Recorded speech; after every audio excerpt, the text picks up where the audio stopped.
ថ្ងៃទី6នៃ100ថ្ងៃដែលនាងខ្ញុំបានរៀនចេះពីសៀវភៅទាំង100ដែលនាងខ្ញុំបានអានរួច 100 days 100 books with money ចាំមើលថាតើនាងខ្ញុំពិតជាអាចផុសជារៀងរាល់ថ្ងៃរហូតដល់100ថ្ងៃមែនអត់យើងចាំទៅតាមដានទាំងអស់គ្នាថ្ងៃទី6សៀវភៅ Start with Why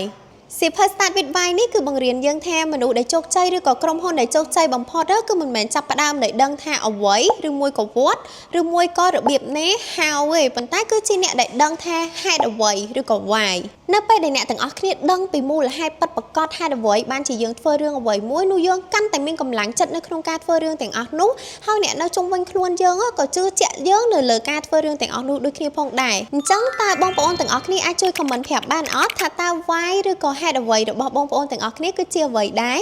អរគុណច្រើនចាំជួបនាងខ្ញុំនៅថ្ងៃស្អែកជាមួយនឹងវីដេអូបន្តទៀតពីនាងខ្ញុំសេងរស់សថាមនីចង់ឲ្យជីវិតជាសិស្សនិស្សិតងាយស្រួលគុណនឹង2និងបានជោគជ័យកាន់តែឆាប់កុំភ្លេចឲ្យសោះបំណង App version 2 download ឥឡូវនេះដោយ free តាមរយៈ QR code នៅលើអេក្រង់ឬក៏តាមតំណនៅក្នុង caption ខាងលើ